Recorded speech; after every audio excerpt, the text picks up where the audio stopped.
Hello everyone, कैसे हैं आप लोग। आई होप कि आप सब बहुत अच्छे हो गाइस। आज है 13 नवंबर और आज हम लोग 13 नवंबर से बनने वाले सभी करंट अफेयर्स को डिस्कस करेंगे और लास्ट में कुछ जीके के क्वेश्चन डिस्कस करेंगे जो एग्जाम में पूछे जा चुके हैं या मोस्टली पूछे जाते हैं। चलिए स्टार्ट करते हैं आज का वीडियो।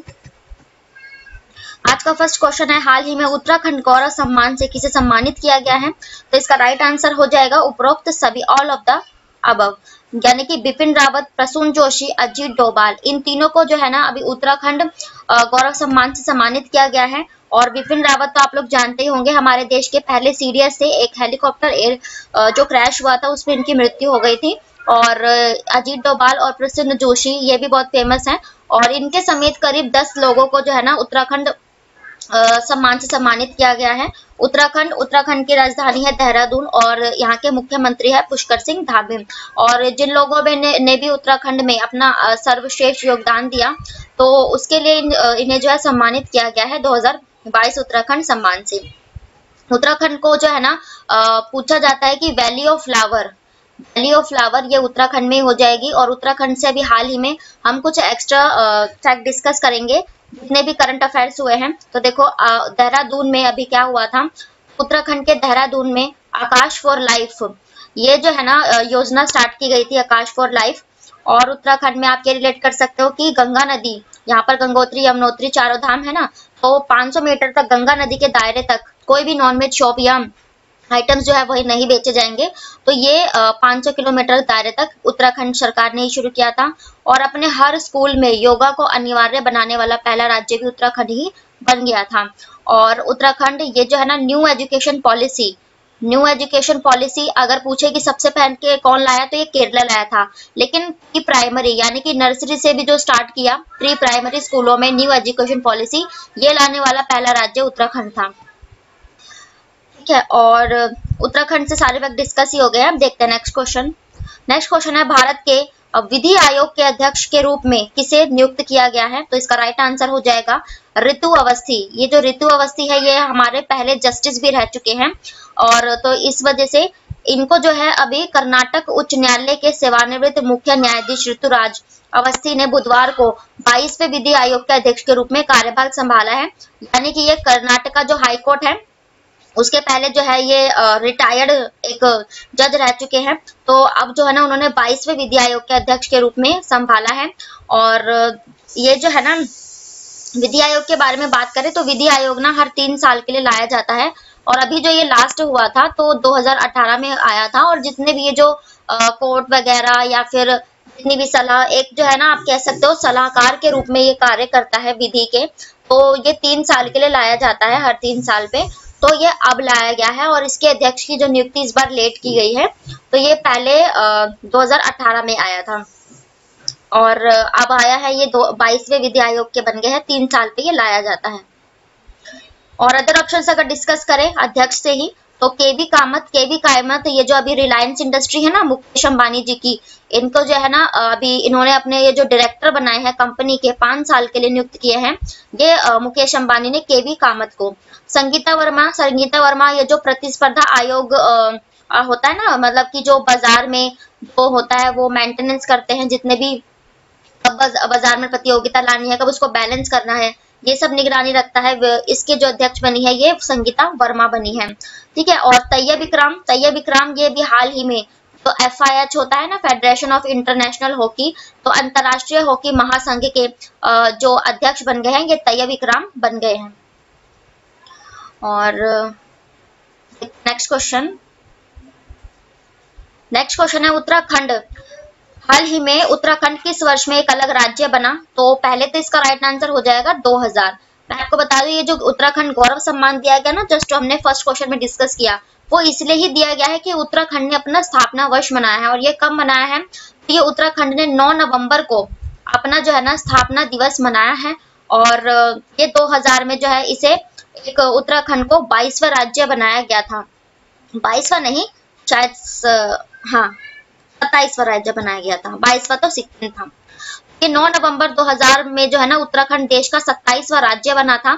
और जिनके भी अगर एग्जाम पास में होंगे 2-3 महीने बाद, तो उनके लिए क्वेश्चन इंपॉर्टेंट बन जाता है। तो ये प्रतिवर्ष 9 नवंबर को मनाया जाता है उत्तराखंड से हम डिस्कस कर ही चुके हैं। राजधानी है देहरादून और ये जो है मुख्यमंत्री पुष्कर सिंह धामी। और आप रिलेट कर सकते हो कि उत्तराखंड में जो ना सड़क परियोजनाओं की शुरुआत जो है ना, सड़क और रोपवे सर्विसेज की जो दोबारा शुरुआत की गई यहाँ पर, तो ये उत्तराखंड में ही की गई है। ठीक है, अदर ऑप्शन अगर डिस्कस करें राज्यों से ही रिलेटेड कौन से राज्य कब बने, तो देखो 1987 में ये जो गोवा था, आप लोग जानते हैं यहाँ पर पुर्तगालियों का शासन था। गोवा 1961 में जो है यहाँ से आजाद हुआ था पुर्तगालियों के शासन से। 450 करीब इन्होंने साल गुलामी की थी और फिर 1987 में इसे भारतीय राज्य का दर्जा मिल गया।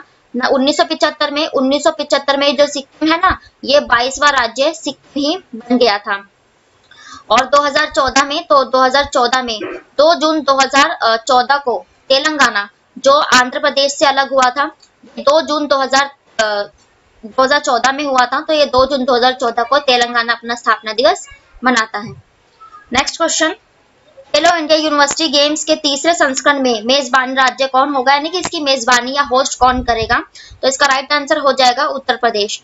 उत्तर प्रदेश जो है अभी हाल ही में खेलो इंडिया यूनिवर्सिटी गेम्स की जो है शुरुआत करेगा।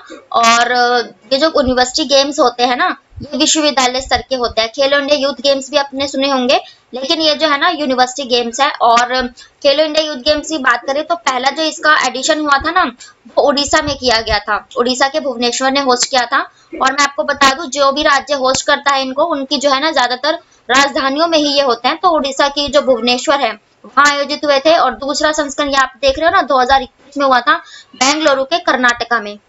दूसरा एडिशन बेंगलुरु कर्नाटका में हो गया और तीसरा एडिशन अभी उत्तर प्रदेश करने जा रहा है। उत्तर प्रदेश की बात आई है, उत्तर प्रदेश के मुख्यमंत्री योगी आदित्यनाथ और राजधानी है यहाँ पे लखनऊ। तो ये उत्तर प्रदेश के लखनऊ में ही आयोजित होंगे। लखनऊ तो इस बार का जो सबसे जो पहला नाइट सफारी पार्क की शुरुआत उत्तर प्रदेश ने ही की थी।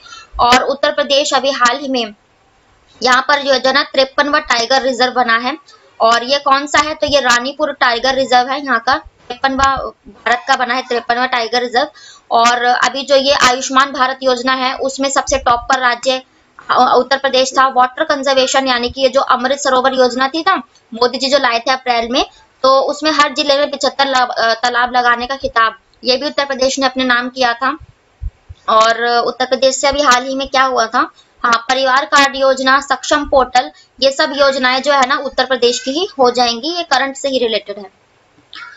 अदर ऑप्शंस अगर डिस्कस करें तो यहाँ पर कौन से सम्मेलन हुए, तो चेन्नई, आप लोग जानते हैं तमिलनाडु की राजधानी चेन्नई है। यहाँ पर जो अंतरराष्ट्रीय 44वां शतरंज ओलंपियाड हुआ था, जिसकी जो है उद्घाटन नरेंद्र मोदी जी ने किया था, तो यहाँ ये चेन्नई में हुआ था। और इसमें जो है ना यूक्रेन की फीमेल में अगर पूछे तो यूक्रेन की महिला इसमें जीती थी। भोपाल की बात करें, भोपाल मध्य प्रदेश की राजधानी है। भोपाल में जो है ना खेलो इंडिया यूथ गेम्स जो होंगे ना अब 2023 में, उसका 5वां संस्करण ये भोपाल होस्ट करेगा। और उत्तर प्रदेश हो ही दिया डिस्कस। हाँ, तमिलनाडु के जो मुख्यमंत्री एम.के. स्टालिन है और भोपाल मध्य प्रदेश के ये है शिवराज सिंह चौहान। ठीक है, और राजस्थान की बात करें, यहाँ क्या किन खेलों की शुरुआत हुई, राजस्थान की पहले तो ये जो राजधानी है ये है जयपुर। और अशोक सिंह गहलोत यहाँ के मुख्यमंत्री हो जाएंगे। और यहाँ पर कौन सी जो है खेल हुए, तो देखो राजीव गांधी खेल ओलंपियाड की शुरुआत यहीं पर की गई थी। मैंने ट्रिक भी बताई थी, आर से राजीव गांधी, आर से ही राजस्थान।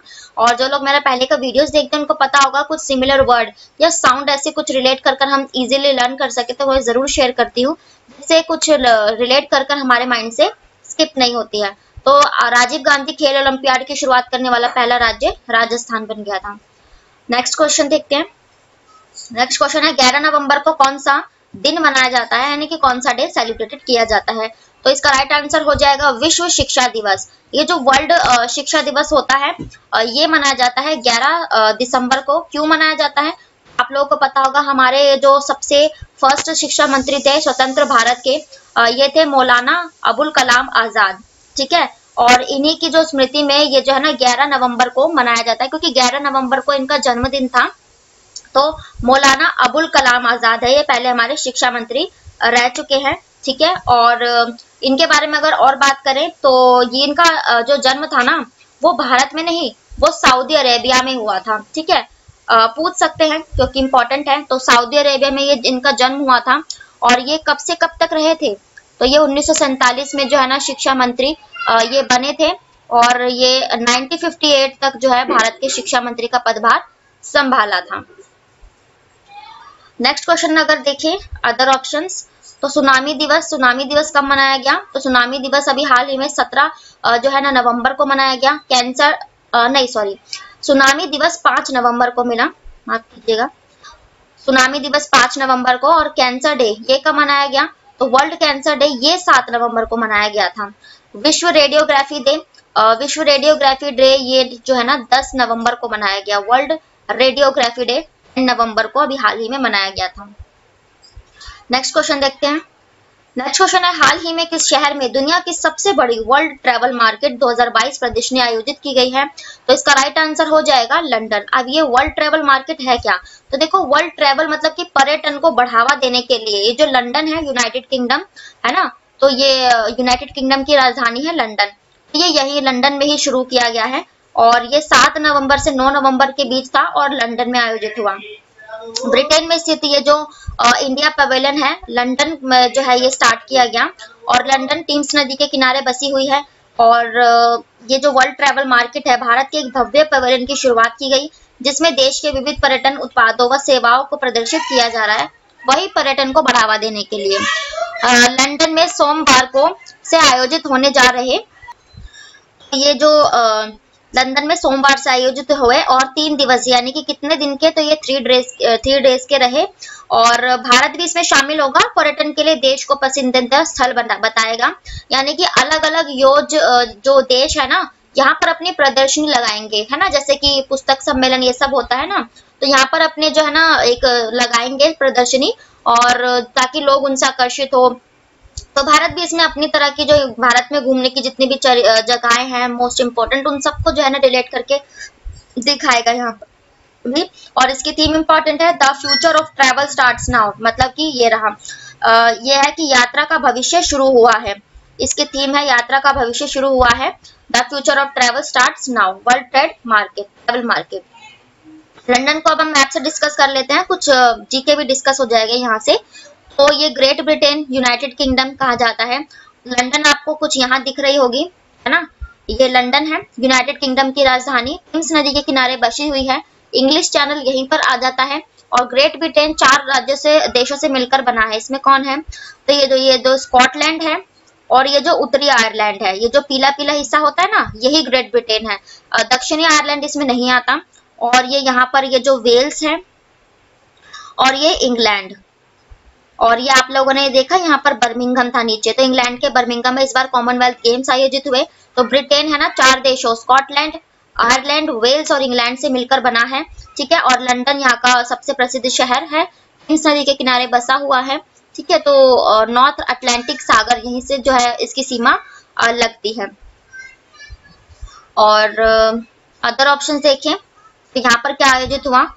अभी नई दिल्ली में अभी हाल ही में जो है ना 2023 में ये कहा गया है कि जो विश्व पुस्तक सम्मेलन होगा ना, जो नेशनल बुक फेस्ट आयोजित करता है 2023 में, तो ये दिल्ली के प्रगति मैदान में ही आयोजित किया जाएगा और फरवरी में किया जाएगा ये। और ये सऊदी अरब अमीरात सऊदी अरब यूएई का जो ये शारजा है ना, शारजा एक जगह है यूनाइटेड अरब अमीरात की, तो यहाँ पर जो है ना शारजा पुस्तक सम्मेलन अभी हाल ही में आयोजित किया गया था। ये भी इम्पोर्टेंट है और क्योंकि ये बहुत इम्पोर्टेंट सम्मेलन है यहाँ का, तो ये शारजा सम्मेलन सऊदी अरब अमीरात में अभी हाल ही में आयोजित किया गया था शारजा में। न्यूयॉर्क क्यों मैंने रखा है ऑप्शन में? न्यूयॉर्क जो है ना ये अमेरिका का ये शहर हो जाएगा और उत्तरी अमेरिका का। न्यूयॉर्क इसलिए है क्योंकि अभी इसने ये कहा है कि दिवाली के अवसर पर 2023 से हर जो साल है ना दिवाली के अवसर पर ये भी अपने राज्यों में यानी कि देश में जो है ना छुट्टी करेगा, अवकाश आयोजित किया जाएगा, ठीक है। और यूनाइटेड किंगडम और इनके मुख्यमंत्रियों की बात करें, प्रधानमंत्री, तो अभी जो ऋषि सुनक भारतीय मूल के है, मोस्ट इंपोर्टेंट क्वेश्चन है। ऋषि सुनक लंदन के यूनाइटेड किंगडम के प्रधानमंत्री है। नई दिल्ली के अरविंद केजरीवाल और ये सऊदी अरब अमीरात, सऊदी अरब के कौन बन गए हैं अभी हाल में? ये क्राउन प्रिंस बने हैं। ये है मोहम्मद बिन सऊदी अरब, इनके लास्ट में आता है सरनेम, तो ये बन गए हैं, ठीक है। और अमेरिका के जो राष्ट्रपति है ये कौन है? Joe Biden. और भारतीय मूल की Kamala Harrison vice president, next question देखते हैं। नेक्स्ट क्वेश्चन है हाल ही में राष्ट्रपति द्रौपदी मुर्मू ने डी.वाई. चंद्रचूड़ को यानी कि धनंजय यशवंत चंद्रचूड़ इनका पूरा नाम है, भारत के 50वें मुख्य न्यायाधीश के रूप में शपथ दिलाई। वह कब तक अपने पद पर बने रहेंगे? तो इनको 2 साल के लिए जो है ना इस पद पर मतलब आयोजित किया गया है। तो जैसे कि आप इमेज में देख रहे हो, राष्ट्रपति द्रौपदी मुर्मू जी जो हमारी 15वीं राष्ट्रपति बनी है और पहली आदिवासी महिला और दूसरी महिला राष्ट्रपति बनी है। तो ये जो है ना ये डी.वाई. चंद्रचूड़ को शपथ दिला रही है। इससे आपके ना जीके का क्वेश्चन भी बनता है कि जो भारत के जो मुख्य न्यायाधीश होते हैं इनको शपथ कौन दिलाता है? तो राष्ट्रपति। तो इस क्वेश्चन से आपका जीके भी पूछा जा सकता है। डी.वाई. चंद्रचूड़ को अभी हाल ही में इन अनाउंसमेंट तो इनकी पहले ही हो गई थी कि ये जो शपथ लेंगे और मतलब कि जो जस्टिस बनेंगे हमारे 50वें, लेकिन शपथ इन्होंने अब लिया और उन्होंने किनका स्थान लिया है?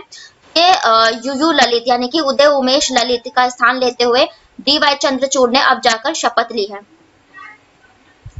और आप लोगों को पता होगा कि ये जो हाई कोर्ट के जो मुख्य न्यायाधीश होते हैं ना, ये 65 साल की उम्र तक बने रहते हैं। ठीक है, 65 साल या 5 वर्ष का इनका जो है कार्यकाल होता है ना, तो इसी वजह से इनको जो है इनकी उम्र एज पूरी होने वाली होगी, तो इसलिए सिर्फ 2 साल का बनाया है। और जो ये सुप्रीम कोर्ट होते हैं उनकी जो रिटायरमेंट एज होती है वो 65 वर्ष होती है और हाई कोर्ट की रिटायरमेंट एज जो होती है वो 62 वर्ष यानी कि 62 ईयर्स होती है। 5 साल। तो हमारी जो ये राज्य लोकसभा है इसका कार्यकाल ये 5 साल का होता है और जो हमारी राज्यसभा है उसका कार्यकाल 6 साल का होता है। ठीक है, और 3 इयर्स मैंने इसलिए रखा है कि ये जो राष्ट्रीय मानवाधिकार आयोग आपने सुना होगा, मतलब कि नेशनल ह्यूमन राइट्स का जो एक आयोग है वो जो है ना अपने अध्यक्षों की नियुक्ति 3 साल के लिए करता है। देखते हैं नेक्स्ट क्वेश्चन। नेक्स्ट क्वेश्चन है हाल ही में किस दक्षिणी एशियाई देश में 15वीं एशियाई एयर गन चैंपियनशिप 2022 का आयोजन किया गया? तो इसका राइट आंसर हो जाएगा दक्षिणी कोरिया। दक्षिणी कोरिया, इसको जो है ना मैं आपको मैप की सहायता से भी दिखाऊंगी, पहले हम इसके बारे में डिस्कस कर लेते हैं।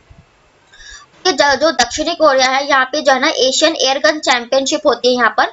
ये एशिया की ये मतलब कि शूटिंग का ही एक कंपटीशन ही मान लो आप, तो ये वो आयोजित किया गया है। और दक्षिणी कोरिया की राजधानी क्या है? तो ये हो जाएगी सियोल, दक्षिणी कोरिया की राजधानी। और दक्षिणी कोरिया से आपका एक हाल ही का करंट अफेयर हुआ कि ये जो अमेरिका है और ये जो साउथ कोरिया है इन्होंने मिलकर कौन सा ऑपरेशन चलाया था? ये operation vigilant storm, operation vigilant storm अभी हाल ही में अमेरिका और दक्षिणी कोरिया ने किया, जिसके चलते उत्तरी कोरिया ने इसका विरोध भी किया था। तो ये अमेरिका और दक्षिणी कोरिया ने ऑपरेशन विजिलेंट स्टॉर्म भी अभी हाल ही में साथ में किया था। अब जो हम डिस्कस कर लेते हैं इसको मैप की सहायता से। ये वर्ल्ड मैप में ये आप देख रहे हो चाइना है ना, ये सारा जो पार्ट भारत एशिया, ये सारा एशिया पार्ट पड़ता है। तो ये चाइना भी एशिया में आता है और चाइना से ही लगती हुई सीमा, ये जो आप छोटा सा ये देश देख रहे हो ना, यही जो है ना उत्तरी कोरिया और दक्षिणी कोरिया है, ये उत्तरी कोरिया और ये दक्षिणी कोरिया का पार्ट बन जाता है। और ये जो आप देख रहे हो ये जापान है। तो ये सीमा से साझा करता हुआ चाइना की दक्षिणी कोरिया उत्तरी कोरिया, यहाँ पर कुछ इसकी जो है लोकेशन हो जाती है ये, और ये दक्षिणी एशिया में पड़ता है, इसलिए जो है दक्षिणी एशिया की जो आयोजित है ये इसने किया है। ठीक है, मैप से भी हमने डिस्कस कर लिया। देखते हैं नेक्स्ट क्वेश्चन। नेक्स्ट क्वेश्चन है बेंगलोर में स्थित केम्पेगौड़ा अंतरराष्ट्रीय हवाई अड्डे के टर्मिनल 2 का उद्घाटन किसने किया? यानी कि पहले तो ये टर्मिनल था ही, अब इसका दूसरा टर्मिनल का उद्घाटन ये नरेंद्र मोदी जी ने किया है। और केम्पेगौड़ा ये जो है ये बेंगलोर के कर्नाटका में स्थित है और ये एक अंतरराष्ट्रीय एयरपोर्ट है कर्नाटका का। और ये जो है ना भारत का भी पहला जो है ना सबसे बड़ा केम्पेगौड़ा इंटरनेशनल एयरपोर्ट ही है, सबसे बड़ा। कर्नाटका की बात आई है, यहाँ की राजधानी है बेंगलुरु और बसवराज बोम्मई यहाँ के जो है मुख्यमंत्री हो जाएंगे। और कर्नाटका से हम कुछ फैक्ट डिस्कस कर लेते हैं। सबसे ज्यादा जो हाथी रिजर्व है कर्नाटका में पाए जाते हैं और कर्नाटका से भी हाल ही में ये कर सकते हो जो SC और ST यानी कि अनुसूचित जाति और अनुसूचित जनजाति में आरक्षण प्रदान किया है इसने।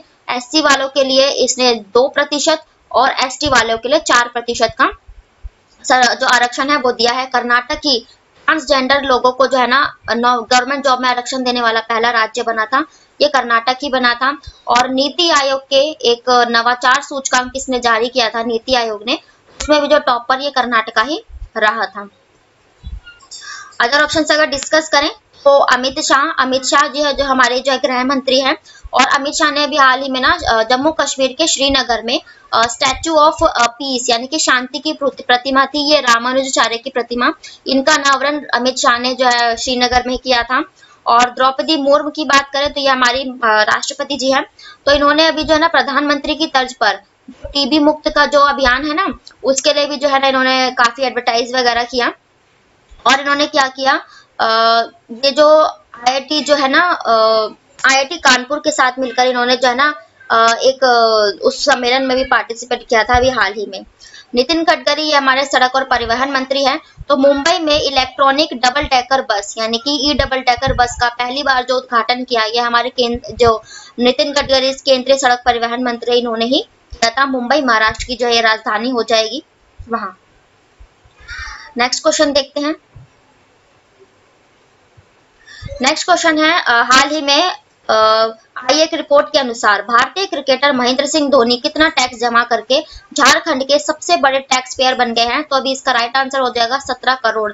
अभी महेंद्र सिंह धोनी जी ने 17 करोड़ रुपए का टैक्स पे कर ये सबसे ज्यादा जो है ना मतलब एक अच्छे क्रिकेटर जो है सबसे बड़े ये पहले क्रिकेटर बन गए हैं। और इन्होंने ये जो है ना बिहार से ही बिलोंग करते थे, तो और झारखंड के इन्होंने टैक्स पे करके महेंद्र सिंह धोनी बन गए हैं। महेंद्र सिंह धोनी से अगर कुछ हम अभी करंट के रिलेट करें तो गरुड़ एरोस्पेस, आप लोगों ने सुना होगा गरुड़ एरोस्पेस, ये प्राइवेट स्पेस कंपनी है, इसके जो ब्रांड एम्बेसडर ये महेंद्र सिंह धोनी है। और इसी कंपनी के साथ मिलकर अभी एक ड्रोनी नाम का जो ड्रोन है ना, तो देखो धोनी के लिए ओनी और ड्रोन के लिए ड्रो, तो ये ड्रोनी नाम का एक ड्रोन ये क्या बोलते हैं महेंद्र सिंह धोनी जी ने ही आयोजित किया था। और अदर ऑप्शंस देखें तो 96.4 करोड़, ये जो आपने एडीबी बैंक सुना होगा ना, यानी कि एशिया डेवलपमेंट बैंक, इसने जो है ना हिमाचल प्रदेश को स्वच्छ जल मिशन के लिए एक परियोजना स्टार्ट की थी, तो उसके लिए 96.4 करोड़ रुपए एशियन डेवलपमेंट बैंक ने हिमाचल प्रदेश को दिए थे, मतलब उनकी हेल्प की थी।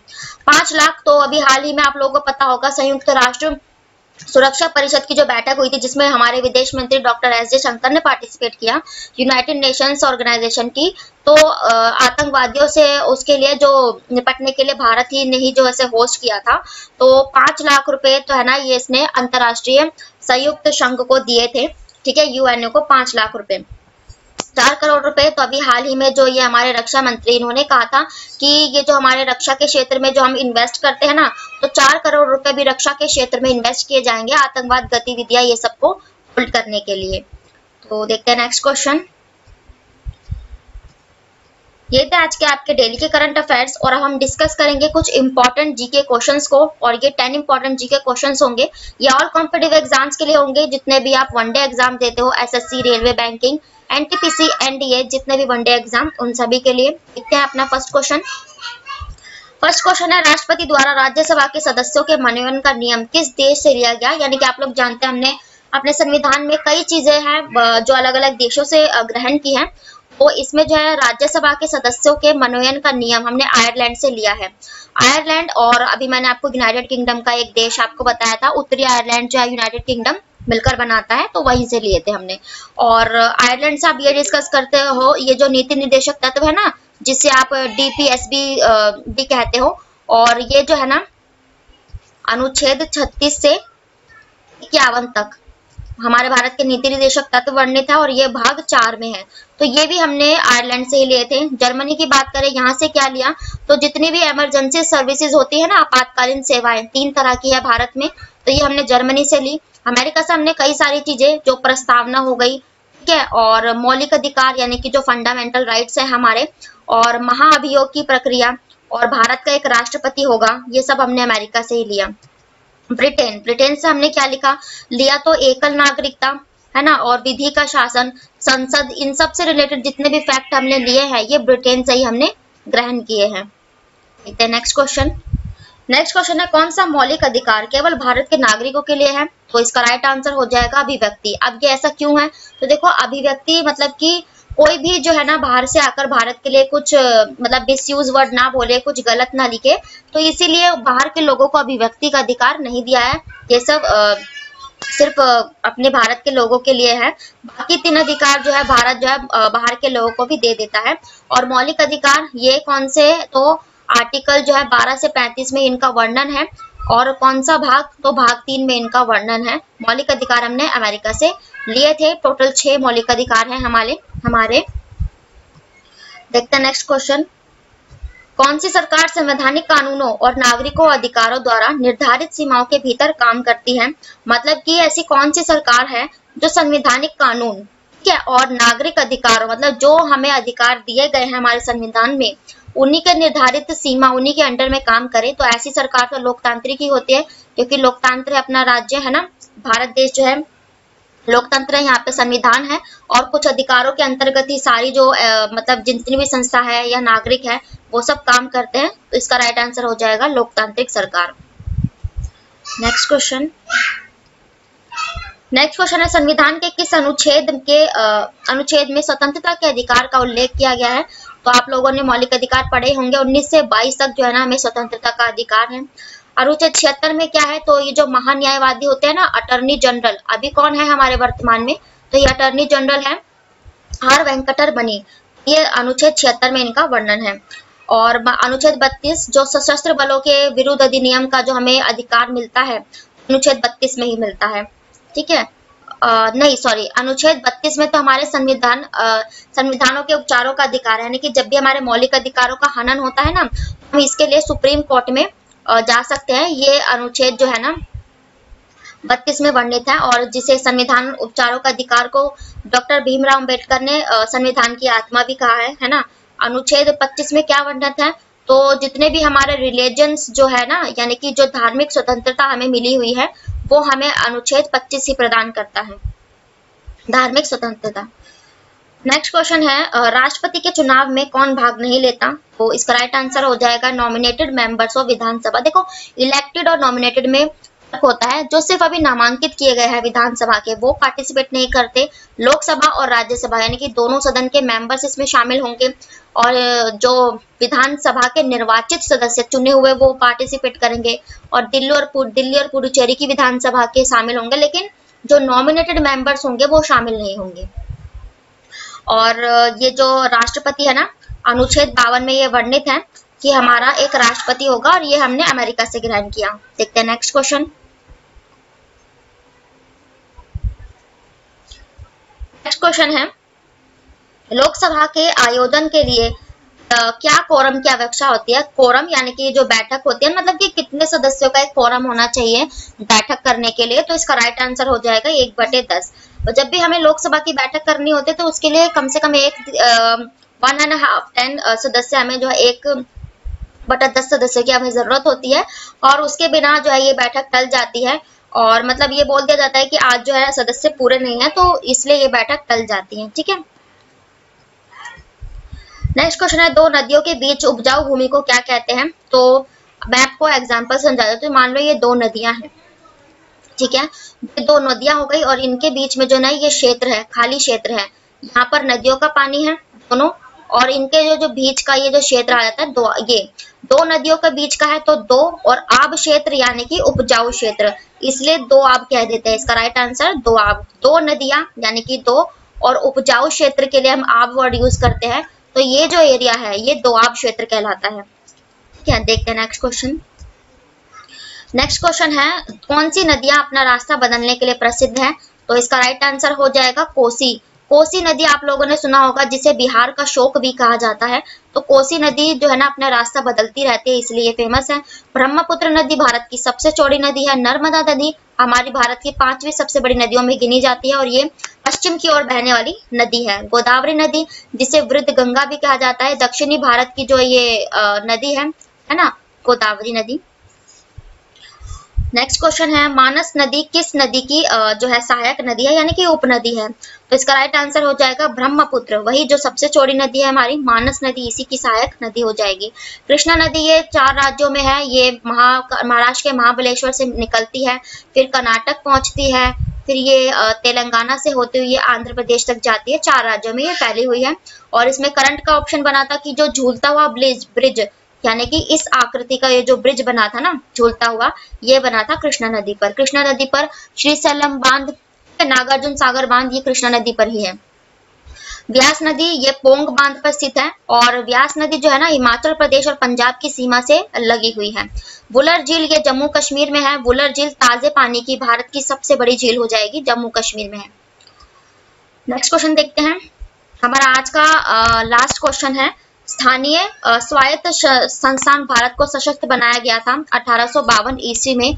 मतलब कि जो स्थानीय स्वायत्त शासन थे ना, तो इनको 1822 में किस लॉर्ड के काल में सशक्त बनाया गया? तो इसका राइट आंसर हो जाएगा लॉर्ड रिपन के काल में।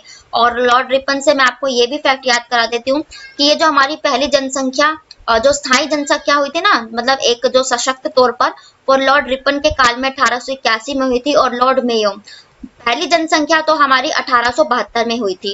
ये अस्थायी थी, इसमें कुछ मतलब ज्यादा जनरेटेड नहीं थी, इसलिए पहले जो जनसंख्या बोली जाती है 1872 में लॉर्ड मेयो के काल में, फिर जो मतलब आधिकारिक तौर पे या अच्छे से की गई वो लॉर्ड रिपन के काल में 1881 में।